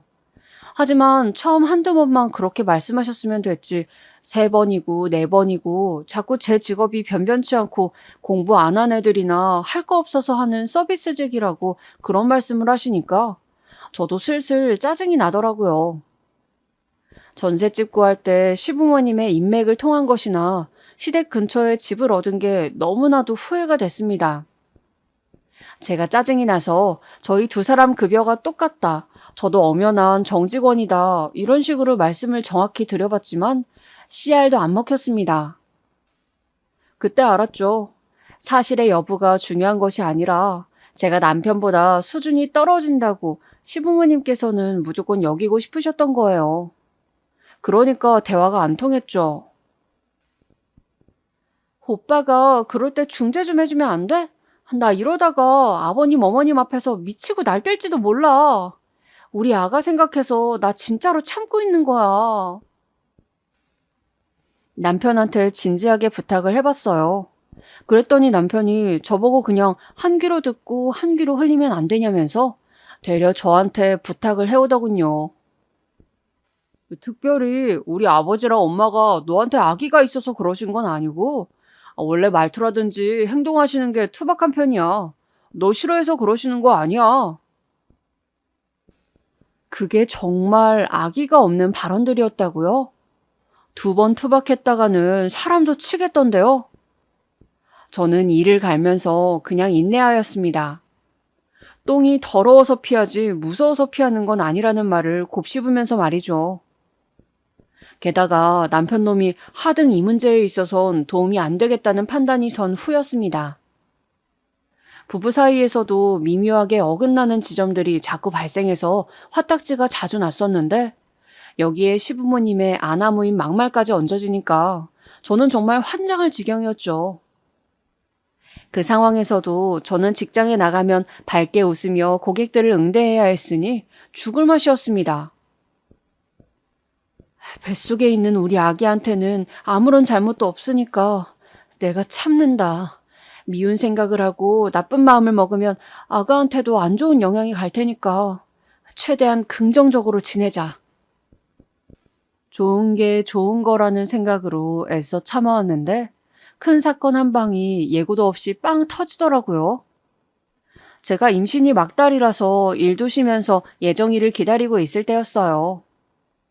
시어머니랑 무슨 대화를 하다가 저도 모르게 결혼한 뒤로 섭섭했던 점, 힘들었던 점을 조금 꺼내놓았거든요. 그런 제 말을 가만히 듣고 계시던 시어머니께서 문득 입을 열더니 하시는 말씀이 우리는 사실 네가 임신한 손주도 마음에 안 든다. 이것이었습니다. 저 정말 제가 잘못 들은 줄 알았어요. 진짜 이해가 안 가서 고개를 갸웃거리고 있으니까 시어머니께서 한숨을 쉬시면서 이러시더라고요. TV에서 혼수로 임신을 해왔다느니 임신 혼수라는 말을 떠들더만 나는 그게 그렇게나 천박하게 보이더라. 어쩜 몸가짐을 예사로 하였으면 결혼도 안 한 여자가 덜컥 임신을 한 것인지 네가 임신했다 그러면은 우리라고 무조건 손주 생길 테니까 좋네라고 해야 하는 거니? 그건 아니지. 사실은 기대하지도 않았던 손주의 소식이 별로 안 반가우시대요. 그 말씀을 듣고 나니까 정신이 멍해지면서 아무 생각도 안 들었습니다. 제가 이 집안에서 철저한 의리고 진정한 한 가족이 아니다라는 사실만큼은 분명하게 알겠더군요. 제 아이가 과연 이 집에서 정당한 구성원 대우나 받을 수 있을지 의심마저 되었어요. 예정일을 딱 일주일 앞두고 제가 오죽하면 멍한 얼굴로 남편에게 이혼 얘기를 꺼냈습니다. 너 미쳤어? 갑자기 왜 이래? 우울증이라도 온 거야? 이제 출산할 때가 오니까 저의 정신 상태가 살짝 이상해진 것 같다면서 남편은 저를 병자 취급하였습니다. 제가 코웃음을 치면서 그랬죠. 그래, 미쳤다. 시댁 때문에 우울증 걸리게 생긴 며느리, 그게 바로 나야. 오빠가 지금 선택해. 나랑 아기를 고르든가 자기 부모를 고르든가 한쪽만 선택하라고. 한쪽만 선택하라는 게 그게 말이나 돼? 너 지금 네가 무슨 소리를 하는 건 줄은 알아? 잘 알아. 나는 오빠가 아버님 어머님하고 왕래 안 끊으면 이혼할 거야. 그러니까 양자택일해. 혼란스러워하는 남편에게 시부모님의 막말들을 아주 일목요연하게 정리해서 전달을 해주었습니다. 특히나 시어머니께서 당신의 곧 태어날 손주를 달가워하지 않으신다는 대목을 강조해서 말이죠. 자기는 절대로 불효자가 될 수 없다면서 길길이 날뛰던 남편. 이틀간 저랑 말도 안 했어요. 그런데 저는 출산 직전이었고 제가 워낙 확고하니까 자기도 마음을 돌리더라고요. 앞으로 시부모님하고 저랑 부딪히는 일은 일절 없을 거라고 저한테 약속하였습니다. 무사히 아들을 낳았고 저의 곁에는 남편과 친정엄마는 있었으나 시부모님은 안 계셨습니다. 제가 보고 싶지 않다고 했거든요. 남편은 어쩔 수 없이 자기 부모를 안 불렀죠. 우리 딸, 그동안 무슨 일들이 있었던 거야, 어? 제가 심상치 않은 지난 수개월의 결혼 생활을 보냈음을 직감하신 친정엄마가 너무 걱정하시길래 저는 일부러 일화들을 축소해서 말씀드렸습니다. 하늘나라로 여행 간 네 아빠가 지금 있었더라면 누구보다 손자의 탄생을 기뻐했을 텐데 우리 딸 장하고 기특하다면서 너한테 좋은 말을 많이 해줬을 양반인데. 그렇게 눈물 짓는 친정엄마 앞에서 차마 고지곳대로 모든 이야기들을 밝힐 수는 없었어요. 혼전 임신으로 갑자기 결혼하게 된 것만으로도 저는 늘 죄인이 된 것 같았거든요. 가뜩이나 마음의 짐을 지고 있는 상태에서 남편과 썩 화목하지 않다는 사실과 시부모님으로부터 온갖 괄시를 받아왔다는 걸 도저히 밝힐 수가 없었던 겁니다. 시부모님께서는 막무가내로 저를 찾아오셨다가 발길을 돌리셨어요. 그래도 멀찍이 신생아실 너머의 유리창에서 저희 아기는 보고 가셨더라고요. 제가 이 사실을 어떻게 알았겠나요? 당연히 남편이 저한테 다 떠들어서 알게 되었죠. 우리 아버지랑 엄마가 애처롭지도 않냐? 출산한 며느리를 축하해주러 오셨다가 그대로 가버리셔야 했잖아. 네가 안 만나줘서. 나는 안 불렀는데 내가 왜 멋대로 찾아오신 불청객분들을 만나줬어야 해. 불청객이라니? 너 보러 오신 분들한테 그런 말은 진짜 실례 아니냐? 며느리를 보러 온 게 아니라 손자를 보러 오신 거겠지. 그리고 왜 오빠 마음대로 여기 주소를 알려드렸어? 난 동의한 적 없는데. 왕래 끊겠다고 분명히 약속한 거 아니었어? 왜 사람이 벌써 한 입으로 두 말 하려고 들어? 너는 애 낳은 지 얼마 안 된 애가 기운도 좋다. 벌써 이렇게 바락바락 할 말 다 하면서 대드냐? 그렇게 남편이 말하는 순간에 솔직히 그 면상을 쳐다보기도 싫었습니다. 연애 중에는 대단할 정도로 괜찮아 보이던 사람이었건만 결혼하고 나서 왜 이렇게 못나 보이는지를 모를 일이었습니다. 아기를 품에 안고 있을 때면 세상의 모든 충족감이 저한테 밀려오다가도 그러지 않은 때면 제가 남편을 죽이고 싶은 것인지 아니면 제가 그냥 콱 죽어버리고 싶은 것인지 헷갈릴 정도로 위험한 충동이 밀려들었어요. 아마도 산후 우울증의 한 종류였을지도 모르겠네요. 하지만 그 당시에는 그런 생각까지는 못 해봤고 내가 왜 이런 결혼을 해서 내 팔자를 스스로 꼬았나 하는 비참함에만 빠져 있었습니다. 저희 아들 100일 때 시부모님이 부득불 100일 잔치에 참석하시겠다고 난리를 치셨어요. 남편을 통해 아기 사진이랑 동영상을 받아본다는 것 정도는 저도 알고 있었고 애써 모른 척하면서 내버려 두었습니다. 은근히 잠잠하시기에 그 정도의 용의는 할 수 있었죠. 하지만 100일 잔치라는 것을 빌미로 다시 접근하시려는 의도가 너무 분명해 보였습니다. 그래서 저는 100일 잔치를 포기하기로 하였어요. 100일 잔치를 하지 말자고 하니까 남편이 기가 막혀 하더군요. 오빠, 요즘 세상에 100일 잔치 하면 주변 지인들한테 민폐인 거 알지? 야, 100일 잔치라는 게 괜히 있는 줄 알아? 100일을 기념할 만 하니까 그런 게 있는 거야. 남들 100일 잔치 다 여는데 우리 아들만 안 열어주면 뭐가 돼? 그리고 우리 애가 커서 나중에 부모 원망을 얼마나 하겠어. 자기 백일 잔치도 안 열어줬던 성의 없는 부모라면서 애가 나중에 우리 욕을 엄청 해댈걸? 태어나서 100일씩이나 아직 안 죽고 살아있는 게 신기했던 옛날에나 백일 잔치가 의미가 있었던 거고, 지금처럼 의학이 발달한 시대에 무슨 100일 기념을 해. 그리고 결혼식 날짜랑 백일 잔치 날짜랑 가까울수록 초대받은 사람들이 싫어하고 욕하는 거 알지? 결혼식 갔다 온 지 얼마 되지도 않았는데 백일 잔치에 또 부른다고 엄청 싫어한다잖아. 오빠는 마지못해 참석한 사람들이 우리를 안이 꼽게 보면 그게 좋아? 행복해? 그러니까 내 말은 어쨌거나 남들 다 하는 백일 잔치를 우리 자식만 안 시켜줄 수는 없다는 거지. 남의 시선이 중요한 게 아니야. 그래, 그 말 진심이야? 남의 시선이 중요한 게 아니라 우리 아들의 100일을 기념해주는 그 자체가 중요하다는 거지? 당연하지. 뭐가 됐든 나는 우리 아들한테 100일 잔치 사진을 남겨줘야겠으니까 무조건 100일 잔치를 안 한다는 선택지는 나한테 없어. 알았어. 나도 오빠 의견을 따를게. 그러니까 100일 잔치는 작은 스튜디오를 대여해서 거기서 사진도 찍고 잔치도 열고 그러자. 규모도 아담하면서 갖출 거 다 있고 전문 사진가가 있으니까 사진도 기똥차게 뽑고. 어쨌든 100일 기념은 하는 거고 그럼 딱이네. 제 말을 듣고 난 남편의 표정은 혼란스러움으로 가득 차 있었습니다. 그러더니 저에게 하고 싶은 말이 있는 듯 많은 듯 애매하게 굴면서 한숨을 푹푹 내쉬더라고요. 저는 굳이 일부러 왜 무슨 일 있어? 이렇게 묻지 않았습니다. 물어봐야 남편으로 하여금 발언권만 주는 짓이었으니까요. 못마땅한 기색으로 입을 다물었던 남편은 다음 날에 저에게 다가와서 이실직고를 하였습니다. 사실 100일 잔치 하려고 예약한 곳이 있어서 그랬어. 뭐? 오빠, 나한테 단 한마디의 상의도 없이 어쩜 그럴 수가 있어?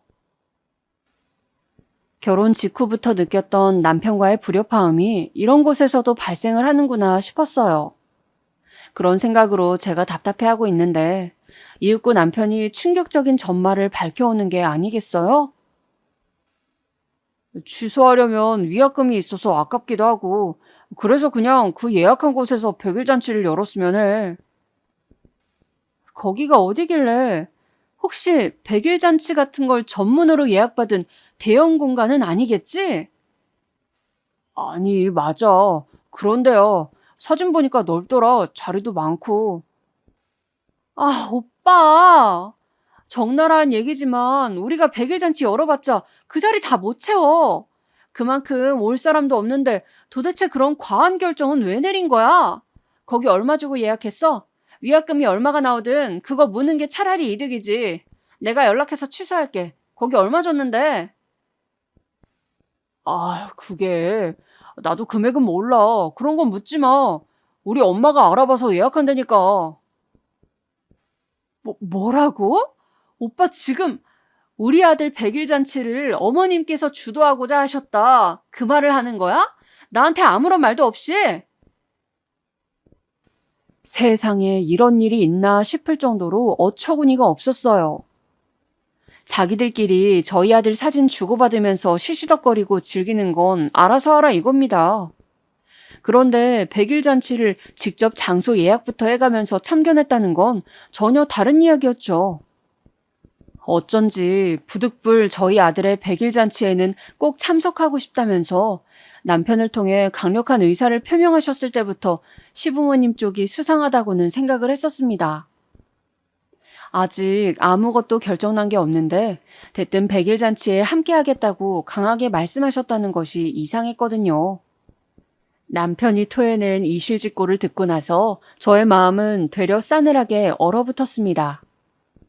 시부모님으로부터 받았던 모욕이 제 안에서 10배, 100배, 1000배로 불어나면서 저를 무정하게 만들더라고요.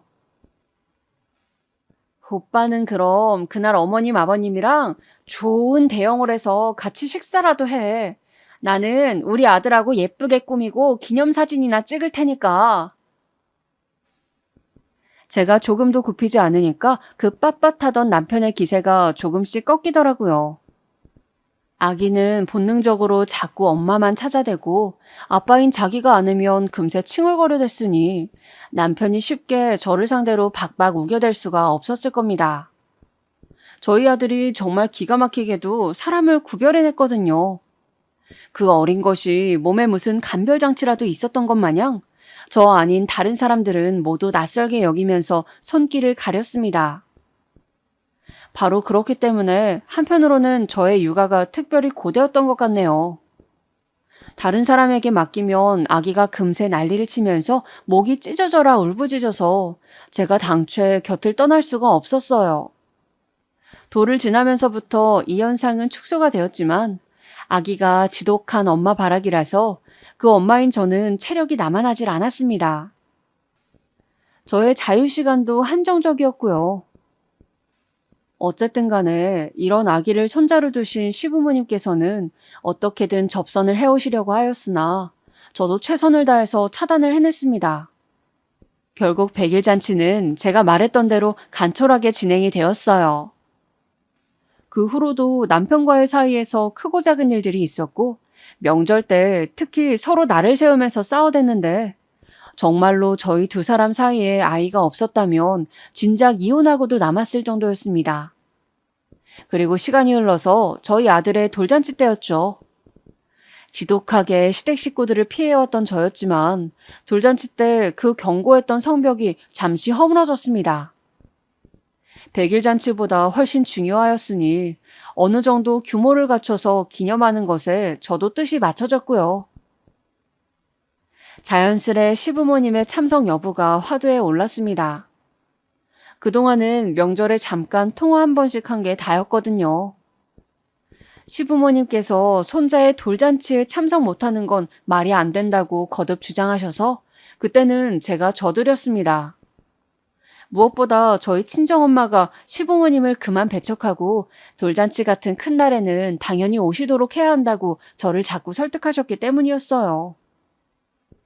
과연 어떤 사건이 벌어질지 그날 내내 긴장하고 있었는데 예상외로 아무 일도 없었습니다. 시부모님께서는 저희 아들에게만 집중하셨고 저한테는 별로 신경도 안 쓰시더라고요. 나한테 또 각종 모진 소리를 늘어놓으시면 오늘은 우리 엄마도 계신 자리니까 절대 참지 않고 받아칠 작정이었건만 아예 나한테는 무심하시잖아. 내가 했던 염려들이 전부 기우였나? 의문스러웠지만 어쨌든 다행이라고 생각했어요. 친정엄마가 보시는 앞에서 시부모님과 얼굴 붉힐 일이 발생하지 않았으니까요. 무탈하게 돌잔치 날이 지나간 이후 시어머니께서 남편을 통해 말씀을 전해오셨습니다. 여러 가지 말씀들을 하셨는데 요약을 해보자면 전에는 내가 미안했고 앞으로 잘 지내보자. 나도 막상 손자가 생기니까 너무 좋다.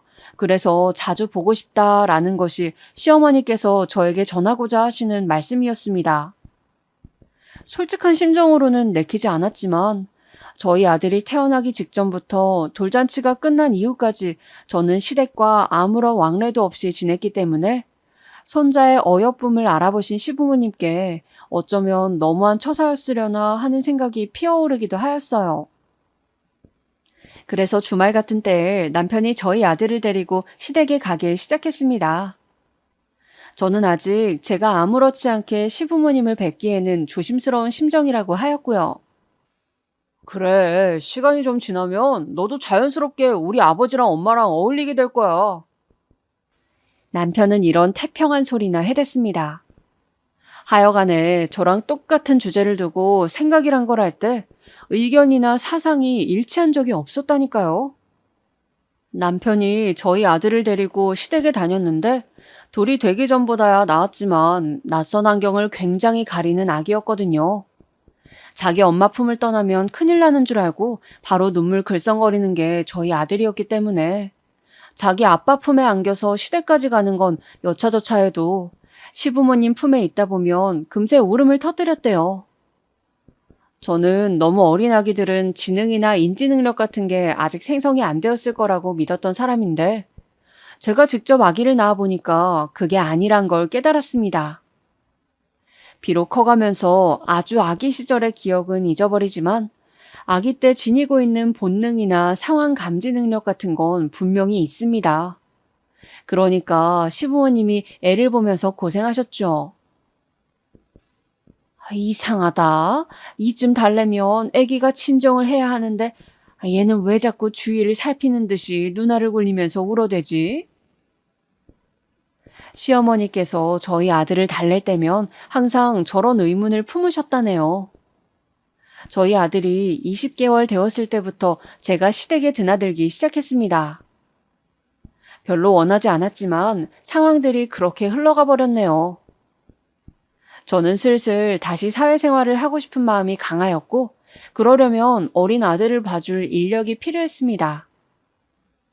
안타깝게도 저희 친정엄마가 원체 몸이 약한 편이셨는데 호르몬 질환이 또 찾아오는 바람에 건강관리에만 힘을 써야 했어요. 친정엄마 본인은 저희 아들을 돌보고 싶어 하셨지만 그 몸의 컨디션이 그 정도까지는 따라주지 않는다는 것을 제가 알고 있었습니다. 이런저런 고민을 하고 있을 때 남편이 은근슬쩍 저를 찔러본 거예요.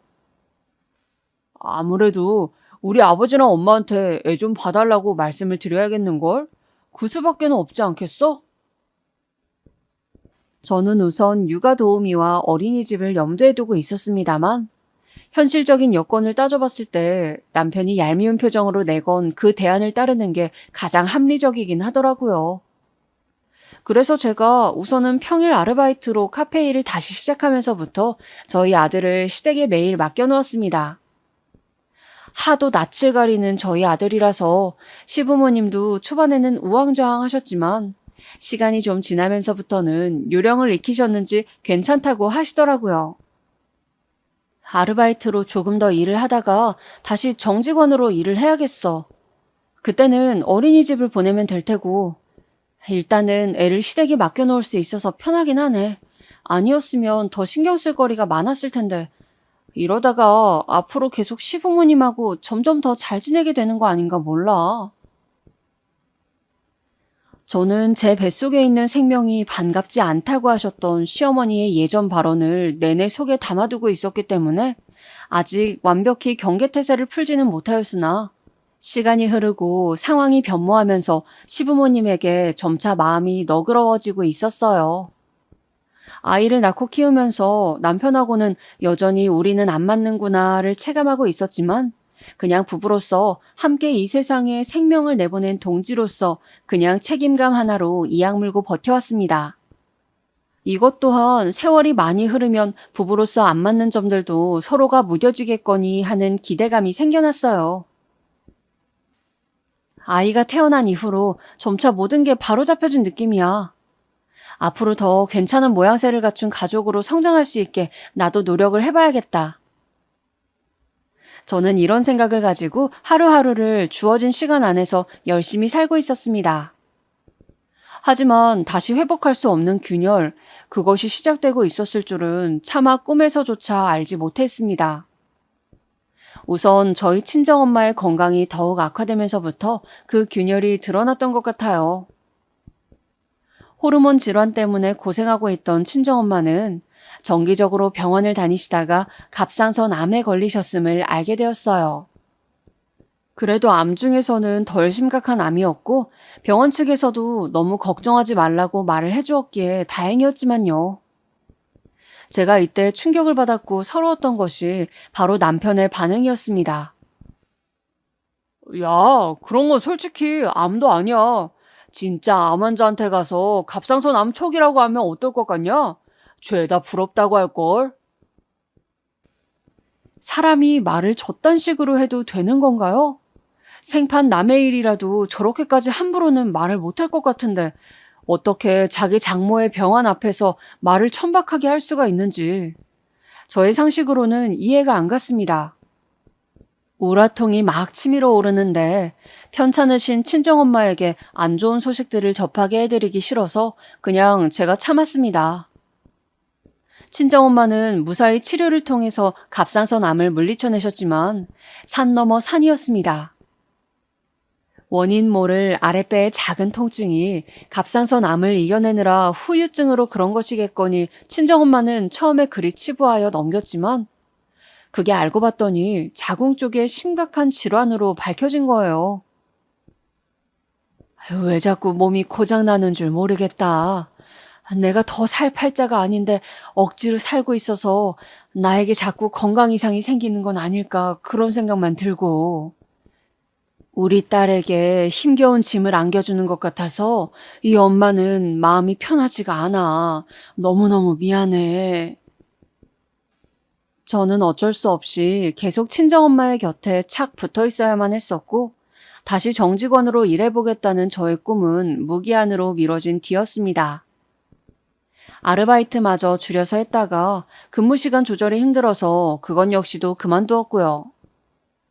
친정엄마의 옆에 저 말고는 아무도 없었으니 제가 무조건 곁에서 보호자 역할을 해야 했기 때문입니다.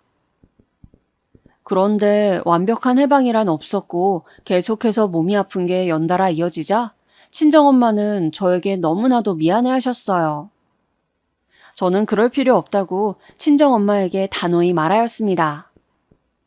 저에게는 아무런 문제도 거리낄 것도 없으니까 친정엄마의 건강 회복에만 전념하면 된다고 하였죠. 그러나 자신만만하게 친정엄마를 향해 말씀드렸던 것과는 달리 저의 상황은 그렇게 좋지가 않았습니다. 제가 친정엄마에게 계속해서 매달려 있다 보니까 어린 아들을 돌보는 일도 집안일도 밖에 나가서 경제생활을 하는 것도 전부 다 하지 못했거든요. 이런 저의 상황을 이해해주고 힘든 때일수록 함께 헤쳐나가는 가족의 모습이었다면 이상적이었겠지만 안타깝게도 현실은 그러지 못하였네요. 우선 시부모님이요. 제가 냉정하게 선을 긋고 저희 아들을 안 보여드리려고 했었을 땐 저한테 연락조차 못하시고 멀리 뱅뱅 돌면서 전전긍긍 하셨던 것 같은데 그 조심스러웠던 모습들은 다 가짜이고 연기였나 봅니다. 저희 친정엄마가 계속 편찮으시자 본색을 드러내시더라고요. 혹시 우리 귀한 손자가 나쁜 유전자를 물려받은 건 아니겠지? 체질이며 수명까지 유전이 강하다던데. 자기 외할아버지도 그렇게 일찍 떠났고 이제는 외할머니가 밑도 끝도 없이 아프다 그러지. 우리 손자가 그런 자기 외조부모를 닮아선 안 될 텐데. 외탁했으면 정말 큰일이야. 무조건 친탁해서 우리 집안을 닮아야 돼. 그럼 당연하지. 나쁜 유전자를 받으면 인생이 힘들어지는 것은 불보듯 뻔한 일인 것을. 우리 쪽을 닮아서 애가 건강하고 똘똘하게 자라나야 할 텐데 걱정이 커. 시부모님께서는 저런 대화도 즐거운 만담이랍시고 나누셨습니다. 그러시면서 저희 어린 아들을 붙잡고 엄마 닮으면 안 돼, 알았지? 착하니까 말을 잘 들을 거지? 엄마 닮으면 안 된다. 이렇게 말씀도 하시더군요. 사람 앉혀놓고 바보를 만드는 것도 모자라서 너무 큰 모욕을 당한 기분에 저는 두 말 않고 그냥 저희 아들을 안아든 뒤 시댁을 빠져나왔습니다. 아니, 너는 우리가 아예 없는 논리를 지어낸 것도 아닌데 뭘 그렇게 기분 나빠하면서 자리를 뜨는 거니? 편하게 가족끼리 그런 농담도 못해. 집을 나서는 저에게 시어머니께서 그렇게 외치셨지만 저는 무시하였습니다. 그리고 남편에게 시부모님이 보이신 작태를 다 설명하였어요. 그랬더니 남편이 한숨을 푹 내쉬면서 피곤하다고 하더라고요. 뭐가 피곤한데? 지금 내가 이렇게 떠들어대는 거? 아니면 아버님, 어머님이 한결같이 그렇게 구시는 거? 어느 쪽이 피곤한지 어디 한번 정확히 말 좀 해봐. 지금 너의 이런 태도 자체가 나를 피곤하게 만들어. 나는 네가 장모님 간호하느라 지금 벌써 몇 달째 그쪽에만 매달려 있어도 불만 한번 찍소리 안 뱉었거든. 그런데 너는 뭐가 금방 이렇게 불만이야? 오빠, 그게 비교 가능한 거라고 나한테 지금 말을 하는 거야? 우리 엄마가 계속 편찮으시니까 병원 치료를 받아야 하니까 내가 거기에 붙어 있는 게 당연하잖아. 이런 당연한 일을 두고서 불만을 안 터뜨렸으니까 오빠는 지금 자기가 대단히 잘했다고 생각하는 거네. 자기 장모님이 편찮으신 상황에서는 무조건 불만을 안 터뜨리는 쪽이 정상인 거야. 제발 좀 착각하지 마. 그럼 너는 지금 불만 터뜨리는 게 정상이고 그게 맞는 거고? 우리 아버지랑 엄마가 원래 말씀을 좀 그렇게 하시는 분들이라고 내가 몇 번이나 말했잖아.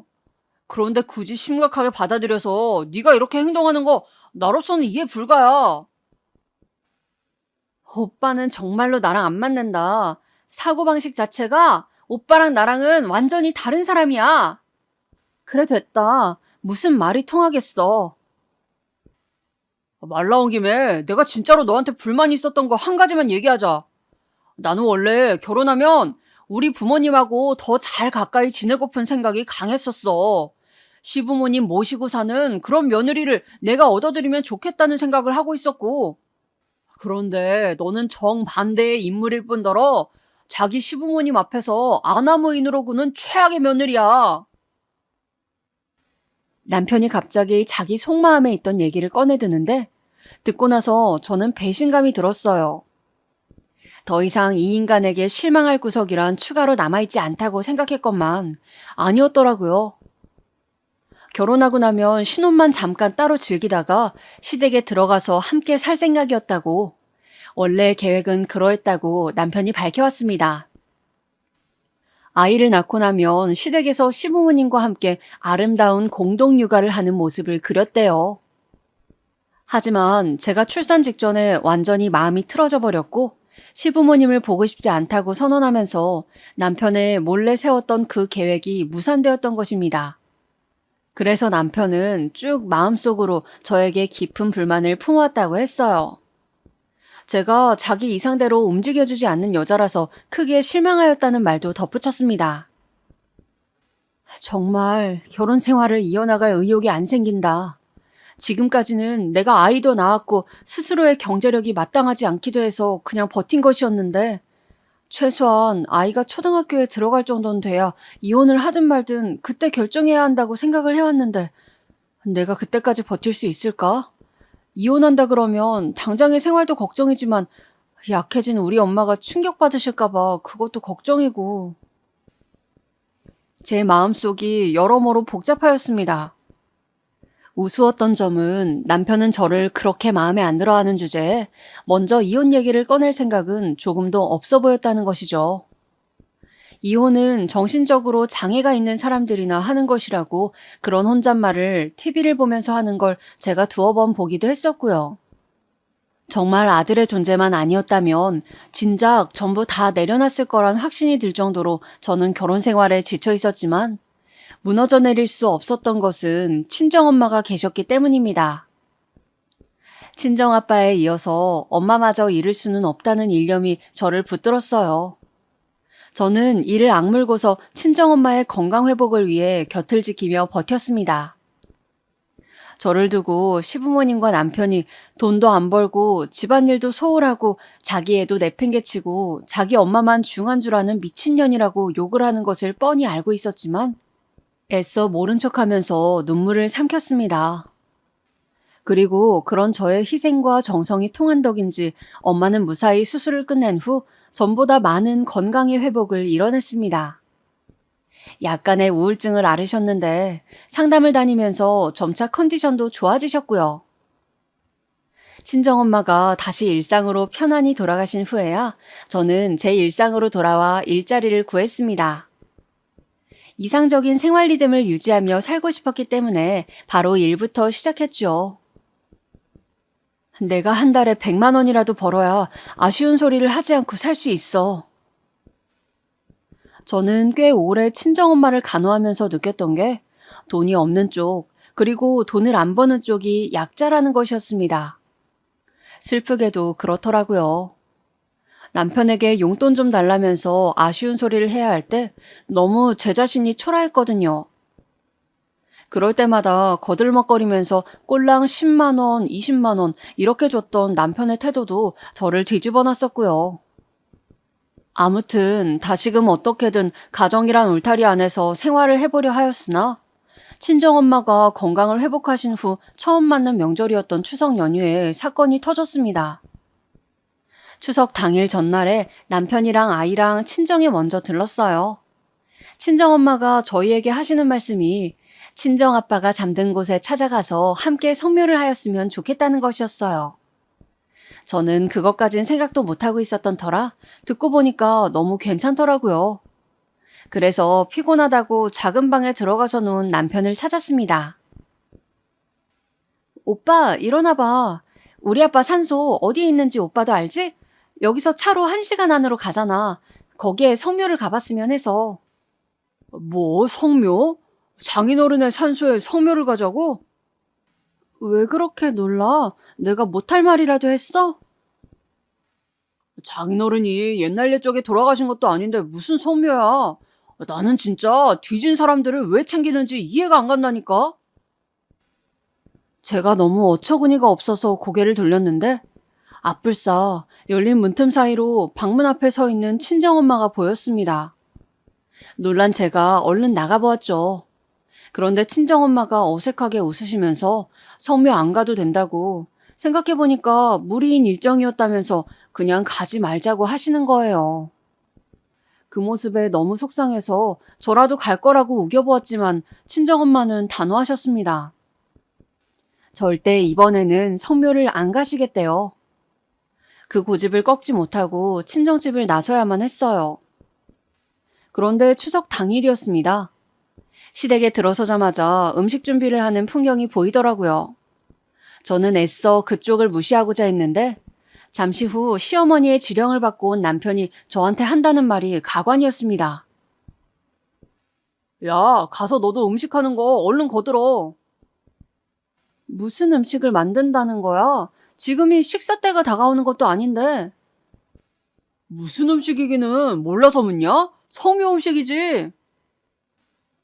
제가 그 소리를 듣자마자 머리 꼭지가 돌아서 자리에서 벌떡 일어나 남편에게 외쳤습니다. 뒤진 사람들이 입도 없고 몸도 없는데 무슨 음식을 먹는다는 거야? 내가 왜 뒤진 사람들 음식을 준비해야 돼? 제가 큰 목소리로 내질렀더니 남편뿐만 아니라 시댁 식구들이 그 소리를 다 들었습니다. 모두가 화들짝 놀라서 저를 쳐다보고 있었어요. 저는 아이만 데리고 시댁을 나섰습니다. 남편이 바로 따라 나오더군요. 제 팔을 남편이 잡자마자 저는 등을 돌려서 남편의 뺨을 한 대 후려쳤습니다. 더 이상 어떤 말도 하기 싫어. 당장 이혼해. 너랑 더 살다간 나도 미쳐버릴 것 같으니까. 저는 이혼을 선언하였습니다. 그 후로 남편이 저의 마음을 돌리려고 뒤늦게 가식적인 연기를 선보였지만 저는 넘어가지 않았죠. 이혼을 안 해주겠다고 그러길래 제가 소송 걸겠다고 했습니다. 남편의 주변 사람들에게도 이혼 소송이 걸린 사실을 다 알려주겠다고 했더니 표정이 불안으로 떨리더군요. 과정이 추잡스럽긴 했지만 어찌됐든 이혼을 하였고 아이는 엄마인 제가 데려올 수 있었습니다. 완전히 건강해지신 친정엄마가 아이를 보는데 큰 도움을 주고 계시고요. 앞으로는 지난 과오를 답습하지 않도록 정신 차리고 살려고 저는 부단히 노력 중이에요.